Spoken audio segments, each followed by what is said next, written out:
Hi friends, welcome to my channel. ఈరోజు మనం దీపావళి రోజు లక్ష్మీ పూజ ఎలా చేయాలో ఈరోజు తెలుసుకుందామండి. ఉత్తర భారతదేశంలోనూ దక్షిణ భారతదేశంలోనూ దీపావళి పండుగకు ప్రత్యేక విశిష్టత ఉంది. దీపావళిని దీవాలి అని కూడా పిలుస్తూ ఉంటారు. మరి ఈ దీపావళి రోజు లక్ష్మీ పూజ ఎలా చేయాలో ఇప్పుడు తెలుసుకుందామండి.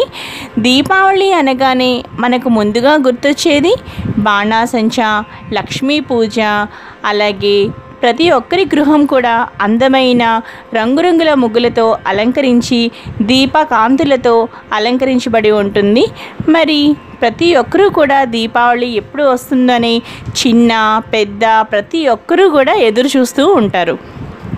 దీపావళి రోజు ఏ ఇల్లు అందంగా రంగురంగుల ముగ్గులతో, అందమైన పచ్చటి మామిడి తోరణాలతో, వివిధ రకములైన పూలమాలలతో అలంకరించబడి ఉంటుందో ఆ ఇంటిలో లక్ష్మీదేవి స్థిర నివాసంగా ప్రవేశించి ఆ ఇంటిలో కొలువై ఉంటుంది.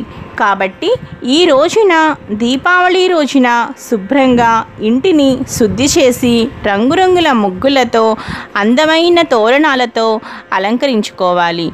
లక్ష్మీదేవికి శుభ్రత అంటే చాలా ఇష్టం. కాబట్టి లక్ష్మీదేవికి ఎంతో శుభ్రంగా పరిసరాలు ఉండడం అనేది చాలా ముఖ్యమైన విషయం. ఇప్పుడు దీపావళి రోజు లక్ష్మీ పూజ ఎలా చేసుకోవాలో ఇప్పుడు తెలుసుకుందాం. ఏదైనా ఒక పీటను తీసుకుని పసుపు రాసి కుంకుమ బొట్లు పెట్టి బియ్యపు పిండితో ముగ్గులు వేయాలి. సాధారణంగా లక్ష్మీదేవికి అష్టదళ పద్మాన్నే వేయాలి.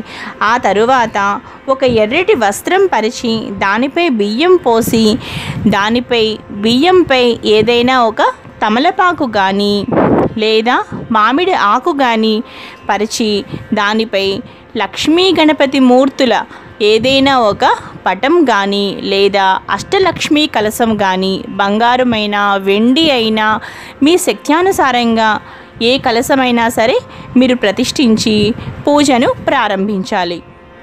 ముందుగా గణపతిని ఒక్కసారి స్మరించుకుని లక్ష్మీ గణపతి పూజ ప్రారంభించాలి.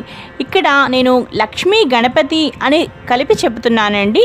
ఒక్క లక్ష్మీదేవికి మాత్రం ఎట్టి పరిస్థితుల్లో విడిగా పూజ చేయకూడదు. లక్ష్మీ గణపతులను కలిపి ఈరోజు పూజించడం చాలా మంచిదన్నమాట. కాబట్టి ఈరోజు మనకి లక్ష్మీదేవి ఏ స్వరూపాలలో పూజింపబడుతుందో ఇప్పుడు తెలుసుకుందామండి. ఈ రోజున లక్ష్మీదేవిని అంటే ఈ దీపావళి రోజున లక్ష్మీదేవిని 3 రూపాలైన లక్ష్మీ, సరస్వతి, మహాకాళి రూపాలలో పూజించాలి. ఆ తరువాత కుబేరుణ్ణి కూడా తప్పనిసరిగా ఈరోజు పూజించాలి. మనం ఇక్కడ లక్ష్మీ గణపతులను ఎందుకు పూజించాలి అంటే కలిపి ఎందుకు పూజించాలి అంటే గణపతి మనం ఎక్కడ పూజ చేశామో అక్కడ అలా స్థిరంగా ఉంటాడు. కానీ లక్ష్మీదేవి మాత్రం అలా కాదు. చిన్న విషయం కానీ ఏది చిన్నది నచ్చకపోయినా సరే అలిగి వెళ్ళిపోతూ ఉంటుంది.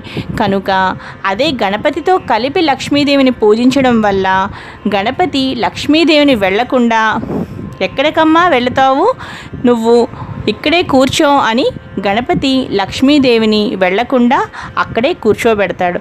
కాబట్టి లక్ష్మీ గణపతులను కలిపి మనం పూజించడం అనేది ఈ దీపావళి రోజు ముఖ్యమైన విషయం.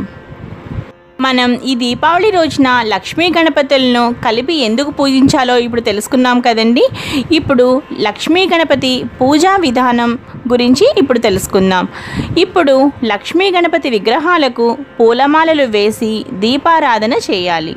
మంచి సువాసనలు గల అగరబత్తులను వెలిగించి లక్ష్మీ గణపతులకు ఇక్కడ మనం పూర్తిగా కూడా లక్ష్మీ గణపతులకు కలిపే పూజ ప్రారంభించాలి. చివరి చాలా ముఖ్యమైన విషయం గుర్తుపెట్టుకోండి. ఆ తరువాత లక్ష్మీ గణపతులకు పూజ కోసం మనం పసుపు, కుంకుమ, పువ్వులను ఏర్పాటు చేసుకోవాలి. అలాగే పంచామృతాలు పాలు, పెరుగు, నెయ్యి, పంచదార, తేనె ఈ 5టిని కలిపిన పంచామృతాలను తయారు చేసుకోవాలి.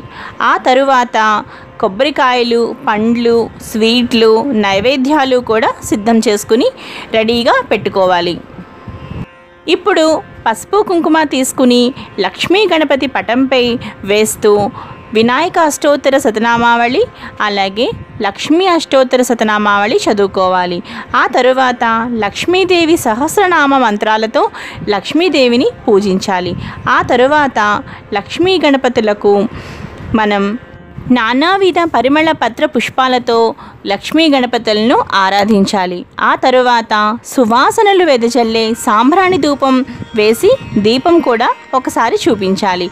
ఆ తరువాత పాలతో తయారు చేసిన మధుర పదార్థాలను లక్ష్మీ గణపతులకు నివేదించాలి. ఆ తరువాత రకరకాల పళ్ళు, స్వీట్లు అన్నీ కూడా లక్ష్మీ గణపతులకు నైవేద్యం పెట్టాలి. ఆ తరువాత లక్ష్మీదేవికి మీరు ఏదైనా కొత్త ఆభరణం సమర్పించదలుచుకుంటే ఏదైనా ఒక ఆభరణం కానీ లేదా లక్ష్మీదేవి రూపు కానీ అమ్మవారి వద్ద ఉంచాలి.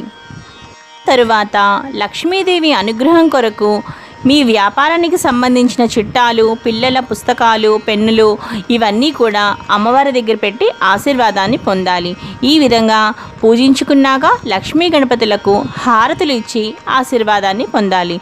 ఈ వీడియో కనుక మీకు నచ్చినట్టయితే తప్పకుండా లైక్ చేసి షేర్ చేయండి. అలాగే సబ్స్క్రైబ్ చేసుకోండి.